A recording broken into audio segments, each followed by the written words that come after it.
optimism. It's one of those unspoken qualities that differentiates a leader from the crowd. Where others see failure, optimists see opportunity. Where others see chaos, optimists see self-organization. And where others see end, optimists see a new beginning. I came face to face with one such leader in this podcast, Jeff Stuit, the founder of Improvement School.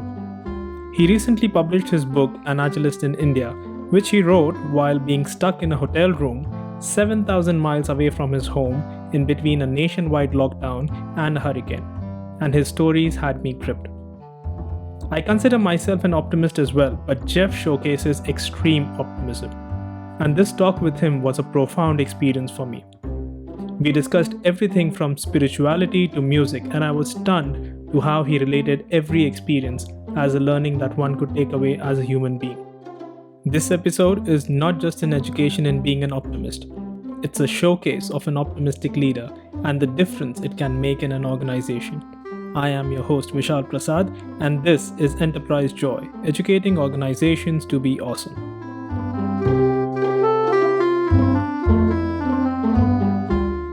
Welcome, Jeff, and congratulations on your new book.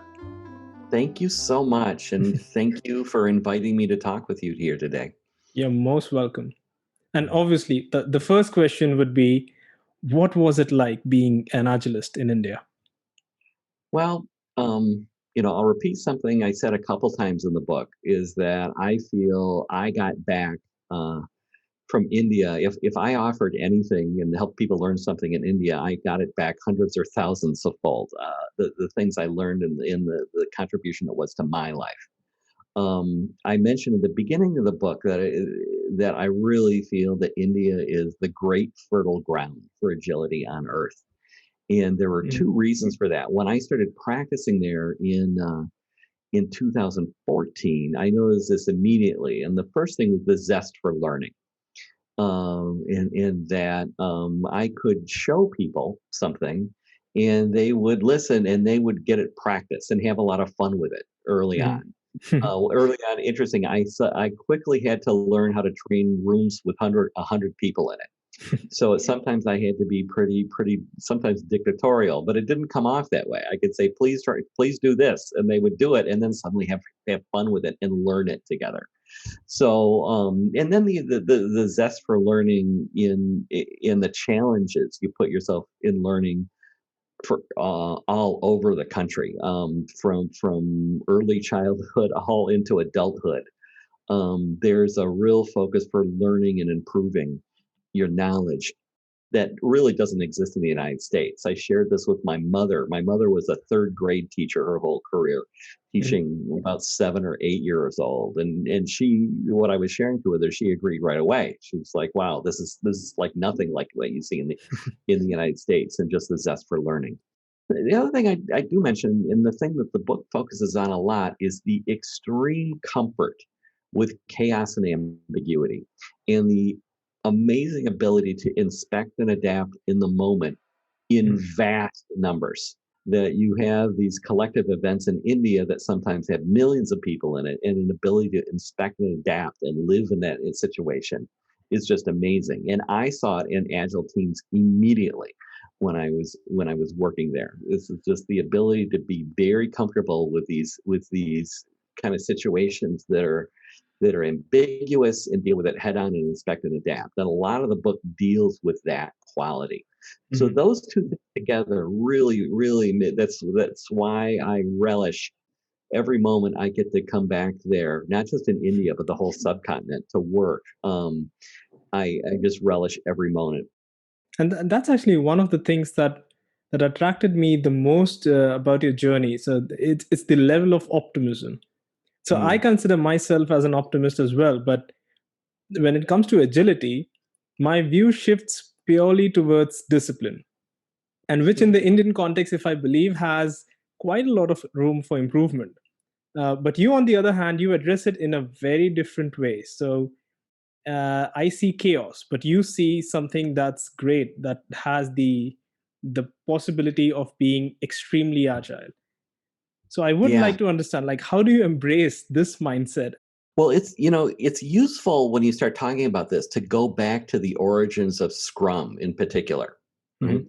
So Jeff Sutherland and Ken Schwaber, when they were creating Scrum, were very inspired by the realm of complex adaptive systems, right? Hmm. And seeing that in Jeff Sutherland, if you read his book, you go back to early in his career as a medical researcher.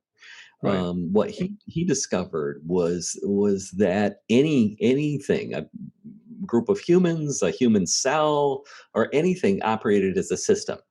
And if you gave that system great freedom to self-organize, operate just according to very simple rules, that amazing things would emerge. Amazing, beautiful stuff would emerge. Hmm. And that's the core of Scrum, and that's what I found when I talk about extreme comfort with chaos and ambiguity. That's the quality I'm talking about, right? Not having to set up a lot of bureaucratic rules when you're operating. Now, I can almost hear what you're thinking from across the room. It's like, wow, you have all kinds of bureaucracy rules. And one of the things I found, I feel in India is that hierarchy exists, but not so much more than anywhere else in the world. Hmm. You have certain flavors of bureaucracy, yes, that are major impediments in India right now, but I have complete confidence in the ability of people to set up and do it. Now, look, when you look at it, I'm sitting here in the United States, you're sitting here there in India. The origins of our country came from the same place. We were a place that was Hmm. controlled by the British, right? We had our impediments and you had yours, and you banded together as a country to overcome those impediments, and so did we. And so that's why when I see optimism, I see the ability inside the country to deal with that. Now, you use the word discipline, which was interesting. Hmm. I haven't actually had anybody use that word before. And when I think about it, on one hand, yes, there's great discipline in India. I talked about the zest for learning. Hmm. Um, that requires a lot of work and a lot of discipline. Um, Following particular spiritual practices require intense discipline. Some some uh, some teachers, some spiritual teachers in India will tell you that what requires intense discipline for many lifetimes, not just not just one. So that kind of discipline, this kind of and there's a whole chapter devoted to that in the book, Hmm. about the Agile Sadak. Uh, Yeah. that kind of sadhana, that whole concept of sadhana, which is practice towards a goal, requires Hmm. great discipline, and I think that really exists in India. The other thing you get into is hierarchy. Hmm. And this is a little bit of a long story, but it's pretty valuable. After I've been coaching in India for about a year, I went to Germany for a conference on distributed agile, right? Hmm. And this is in the earlier days of distributed agile, where we were just starting to figure this stuff out. I think this conference was in 2016. So and it was an open space conference on distributed agility. And within one group, it was somebody from Europe that Hmm. said, "Boy, I love working with teams in India but they're so hierarchical, right?" Hmm. And it didn't strike me as true. I've been working with teams, and yes, there's hierarchy in companies the same way there's in every companies all over the world. And there was nothing uniquely hierarchical about India, but that's the story they had. Hmm. And personally, the biggest hierarchy I have experienced actually is where I'm sitting now in the Midwest of the United States. Companies have way worse hierarchy than I ever experienced in India. So I started looking into this, and I started finding blog posts, and the theme was continuous. Well, one guy wrote a blog post, said Agile would not work in Germany, and he gave a bunch of reasons why Agile would not work in Germany. Then I looked in someplace, Agile will not work in South Asia. He's like meaning Vietnam, Thailand, and places like that. And some other guy says Agile won't work in South America. Hmm. And some other guy says, well, that's weird. I'm in Argentina. And I think Agile works pretty well here. And the guy who wrote the original post said, "Well, I don't know about Argentina, but I can tell you it won't work in Chile, Mexico, Uruguay, and Brazil." So he had a whole list of. But the thing is, I looked at the consistent message that every one of them had is that no matter no matter what country they aimed their gaze at, Agile wasn't going to work there because people were too hierarchical. Right. Mhm. So the story that a lot of people have about India is a story that a lot of us tell about ourselves. It's an easy way out. So that's why, when you talk about discipline and Mhm. hierarchy, I have found in India, like if you're dealing with horrible government bureaucracy, that people find a way very quickly to route around it. Right. In India, it's a Yeah, quality. they do. You don't, instead of you just find a way to route around the politicians and get what you need done. And that's another quality that I just find so endearing. It's just you don't let the political bureaucracy stop you, and often don't let Mhm. a corporate bureaucracy stop you. You figure out a way and get around it. It's you actually have a word for it in you have a word for it in the word is jugad, right? Jugaad, yeah. Exactly. You just figure something out so you can get and deliver the value you can deliver and keep going on. Yeah. And so this is just like when I hear discipline, yes, there's a good part of the discipline. The part of the discipline with the hiring things is things that can be overcome. Mhm. Absolutely. And I see them overcome all the time. And so that's why, why here in discipline, there's great discipline in India, and a real strong ability to route around things that get in the way of you. Don't mistake me. I think there are big impediments, especially in this realm of bureaucracy in India that have to be dealt with. But the thing is, what I see happening practice there for 5 or 6 years is that people are learning how to do that really Mhm. well now. I do know that you are very spiritual and you're inspired a lot by Swami Vivekananda. So, one of the mottos that you embrace from his work states, do and show, and then Mhm. talk about the plans. When I hear that, the first thing that comes to my mind is we are consultants. How will the clients, or how do the clients for you, react to this belief? And how have you ensured that you turn your discussions to a more optimistic direction just Mhm. with this about do and show and then talk about your Yeah. plans? Yeah, and I'll tell you, I was blown away. I was preparing for a talk, and I was researching. I have Vivekananda's collective works, and I found that, Mhm. and it really just blew me away. Because that you can say that's a statement of Agile in one sentence, Mhm. right? We don't make big plans around stuff. We create something valuable and show it to people, Mhm. and then have a conversation, and then the plans change. If we had big plans, they change out of that. So, but you mentioned, you working as a consultant, Mhm. and in the realm of Agile, in the realm of Scrum, remember we're wearing a lot of different hats, and consultant is just one of them, Mhm. right? So when I'm having a conversation, if I get invited to talk to a company or an organization about this, I don't start off talking about Agile. I talk about what was it that it caused you to invite me to talk to you today? What are the business? What's working or not working in the business? Mhm. Do you need to really increase your revenues, reduce your costs, increase your market share?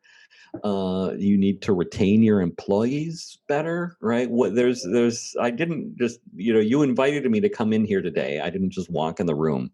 Mhm. What is it that's underneath that? And whenever I'm talking to a company, that's where we start. We don't start with Agile. Right. And because you're looking, and if you can get under it, find out if they have a vision for themselves. That group of people has a visions for Mhm. themselves that's really caused people to want to behave differently. Something that really lets them step up and leave their old selves behind and Mhm. step into this new vision. So that's the thing where you've invited me in here. Now that we had a discussion of what you want, I'm going to invite you onto something.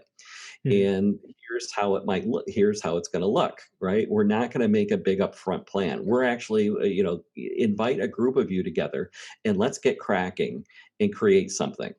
right? And then so we're really I'm inviting them into a practice, right? I rarely, we keep the big measurable result we want out of the business objectives visible all the time, and we Mhm. build our work around that. For me, especially, values and principles for me are the core for any of the practices. And in Mhm. fact, for me, practices will evolve.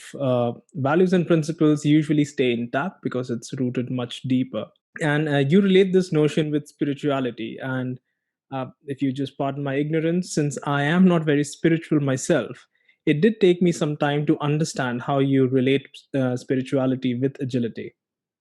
But Mm. let's say if you do encounter a person like me who's an agnostic in your professional context, how have you been able to impart this aspect of embracing the values and principles which are related to the practices that ultimately get used in organizations?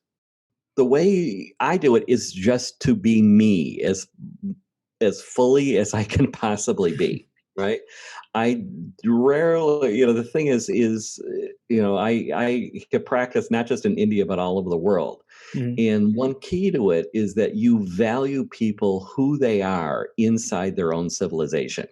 Everybody has the spark inside them, no matter what, and everybody has something that they can bring in the world, no matter what their background is. And you Mhm. deal with people, even people you meet on the street, as people who can provide amazing stuff to the world, and everybody is valuable on that. So I rarely, I mean, obviously, you read this book, that's what you pick up from me. In Mhm. India, it's easier to talk about those kind of things than it is in the United States. In India, you see temples everywhere. Mhm. You even inside an office, you see people with their favorite deity on their thing. So it's easier to talk about it. And you don't have to talk about it. It's just there in the air. I don't have to talk about those things now because they're just reflected in me Mhm. and who and how I treat people. And you mentioned starting out with values and principles. The first chapter of the book, actually, I Mhm. really make a point in this book, in the book, not to talk about frameworks. I may mention them, Right. but it's not a book where you're going to learn Scrum from. In Mhm. the first full chapter, which is a journey through agility, is kind of a narrative, frankly, of the background of my life, and Mhm. how what happened. The state of Michigan, where I'm sitting now, used to be the great wealth producing place on earth for Yeah. most of the 20th century. That's the entire Um, Henry Ford. Yeah, Yeah. and he started it, but Yeah. if you wanted to manufacture something, the people who, and it's still to this day, believe it or not, there are more engineers kind of per capita in Michigan than there are almost in anywhere in the world, and they're all focused on making things, just Mhm. making cars, but making almost anything. The Midwest was the place to do that, but they got that treating people a certain way, which is kind of treating them as resources in a production system. Mhm. And then I said, well, here's when Agile came along. We knew that working in the realm of software, that was a horrible way of working with people. It was, and Mhm. you rarely produce anything of value. So that's where the whole realm of agility started off. And then I shift and I walk through the entire Agile manifesto. What I tried to do is a very human way. So Mhm. that's, we kind of went off. We've kind of gone off. You asked me, how do I relate to people who could be agnostic or things like that. I don't even bring that up in the realm, right? I'm Mhm. not here to proselytize any form of spirituality. I'm here to help you be in your organization, be as amazing and productive and valuable as it could possibly be. I think when I was reading that chapter, one of the things that I laughed so hard. There was a quote from Henry Ford that you mentioned where every time I ask for a pair of hands, it comes with a brain. And That I was mean, his complaint. that's the crazy thing. So you did mention that there's hierarchy and bureaucracy almost everywhere, and Yeah, you just need to have some way of identifying how you can bring in some way of doing things differently. But then right. if I come back to the Indian context, and if I just say, the way we grow up or the culture that we have in India, let's say we are taught to respect elders. And to an extent where if we rebel against them, it is considered immoral at times. But remember, that's how your country got founded, though. Exactly. And that's where it's like it becomes different in my head. So Yeah. we are usually trained to follow orders. But you speak otherwise. You believe that India is a great place for self-organization. And you do provide examples in your book as well of how it is. One of the things is we're dealing with, especially when you're dealing with people in management and leadership levels, or even I get in some roles in the team level. This is one quality of being human, is that we get comfortable in the way and get attached to the way things are. Because the way things are and the way things been have brought me a lot of benefit to my life. I can make a good salary and marry a good spouse and have a family and a house and all this stuff. And I actually find that reflected stronger in the United States as I do in India right now. But it's there. I remember the first group of Agile teams I worked with, there was someone who, that organization, the leader of that organization basically eliminated the role of project manager. They had a role called a software project manager. And in the way it works, they were right then, being a software project manager meant you were the big boss of a whole bunch of people. And he said, well, we're not going to do that anymore. We're having these self-organized teams, and you still have a job here. And we'll stand by you and give you all the training and coaching support you need, but you're not going to be the big boss anymore. And we have these roles called Scrum Master, Product Owner, and in that company they had something called an engineering manager, which is somebody who worked at a technical level and was your people manager. But there was one where she found out that she wasn't going to be the big boss of the people, and she chose out. Right? She was so resistant to that, and couldn't give up with that. So, you encounter that a lot in the United States. That's reflection of being human. Right? It happens. It happens everywhere. Right? If you want to be comfortable inside a big, rich company like that, there's opportunity to do so. Just don't think you're going to create wild, innovative solutions. If you want to do something, really challenge yourself and create value for the world, you might have to choose to be somewhere else. Since we did mention about the world, there's one term that's currently trending in the world that's called VUCA. I do understand that you dislike that term. Why so? Well, I'll admit I kind of roll my eyes when I hear the term. Because if you look at what VUCA stands for, volatility, uncertainty, complexity, and ambiguity. Well, those things have always been there in nature. You're just describing nature. And in India, that's day-to-day life. So when I hear VUCA, what I hear is people still, reacting to the past, or what they thought the past was, stable and certain and simple and and consistent, right? When it was never that way in nature. It's never been that way. And so now, guess what? Organizations are having to confront the way that a bunch of the non-developed world lives on a day-to-day basis. And then you see that acronym has started, as soon as it's created in an acronym like that, the management consulting world comes up with a bunch of stuff and tries to sell it back to you. I see, I'm just looking at something right now that one of the major universities in the United States will sell you a VUCA leadership certification, right? So it's just turned into a commodity there, when it's something that I think you could, you go out and take a walk someplace in the world and you can experience that in the moment. And that's why I really don't think much of the term. It makes us as consultants and coaches feel like we're smart and important, and introducing and, waving our arms in the air and screaming VUCA, when it's something that's existed in everyday life. Most of the Indian organizations, we work in a distributed way. That kind of creates, at least I believe, that kind of creates a different way of working from someone who's more co-located in one particular space. May not be India, but somewhere in the world.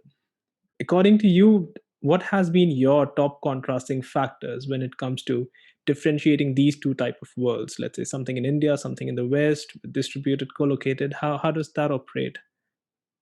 So India, software, especially for the big service companies working in India, they've adapted to a certain kind of distributed work, and that's really where their growth has come from. But it's a certain kind of distributed work that's a little bit different than what we're talking about as agilists and distributed work. So my last consulting engagement, I was traveling to four different cities in India: Coimbatore, Chennai, Calcutta, and Hyderabad, Mhm, where the teams were working and the product owners were all in the United States. So this was a big Indian service company. The client in the United States actually sent me over to India to work with these teams to mhm, get them all working agile. And when I'm talking about distributed agile, I'm talking about us be able to co-create together.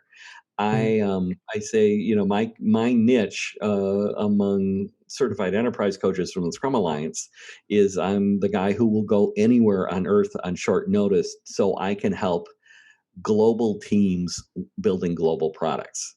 mhm. And that's the thing. I'm not focused on the country. We've got a team together. So, when I first started practicing Agile in 2007, we would say, no, you can never have a distributed team. It just doesn't Mhm. work. Everything has to be co-located. And the research still to this day says co-located teams can have much higher velocity than Mhm. ones that are distributed, but it's getting better. And this is actually, I think, where COVID might be helping us a little bit in pushing that technology, Yeah. that we can really push where we really have to be able to work together. All right. On a slightly different note, I know that you are a musician Mhm. and you like playing in different bands and with different musicians, even when you're traveling. There's a bit of research in the realm of human systems dynamics, which is the study of how teams work together. Mhm, And there was an article written there by a researcher who compared great teams with great groups of improvising musicians, mhm, where new teams and new groups of new musicians mhm. will always get sidetracked, and if something went wrong, it was a train wreck and everybody would stop. Great musicians and great teams never let any impediments get in their way. If somebody hits a wrong note in an improvising group, well, that's not an impediment, that's just something interesting that That's an opportunity to do something new. maybe we can use that. And great agile teams will react the same way. Victor Wooten also has like these couple of TEDx and TED talks where he talks about the same things about how learning music is like learning a language. And if you're learning a language, let's say when you're a kid, if you make a mistake, your parents don't correct you all the time. Sometimes they just follow your mistakes along with you. And that's how Exactly. the learning happens. The first sentence of the Agile Manifesto, which Mhm, actually is, I think people should spend a lot more time considering, is we are uncovering better ways of building software by doing it and helping mhm, other people do it. Right? This is not a big thought piece here. We learn by practice and helping other people practice it with us. mhm.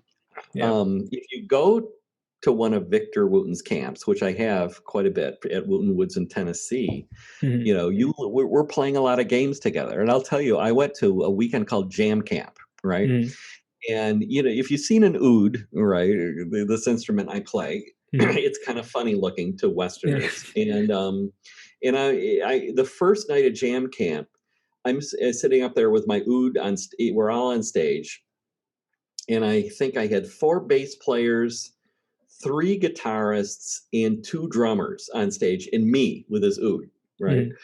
Mhm, And I never considered myself a very good improviser. And Victor's kind of sitting out in the audience section, and he says, "I think Jeff should start us off. Play." Boom. And that was it. I had to play, and I'll tell you, within 3 minutes, everybody was playing along with me. just by something I had to make up in the moment.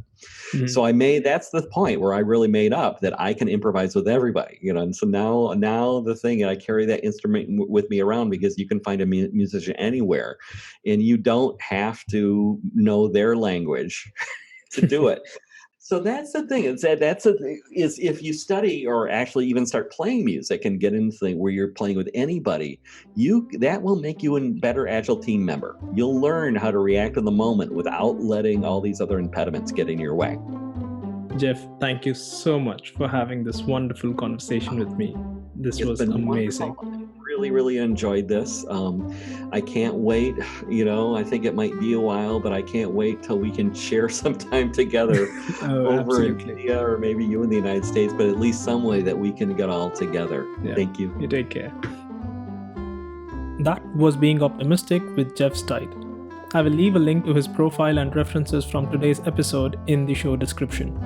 If you found this discussion just as educational as I did, then do subscribe to EnterpriseJoy wherever you listen to podcasts. A shout out to our patrons Sebastian Holscher, David Taborek, and Anjana Ajay for supporting this podcast. And if you would like to support this podcast as well, then become a patron on patreon.com/enterprisejoy. Patrons receive some exclusive benefits like access to an early release of the 1-hour uncut ad-free version of this episode with Jeff. So do check out what we have to offer. The details of our upcoming episodes can be found on enterprisejoy.com, and you can send your feedback and comments to vishal@enterprisejoy.com so our podcast can continuously improve. Until next time, thank you for listening, take care, and stay safe.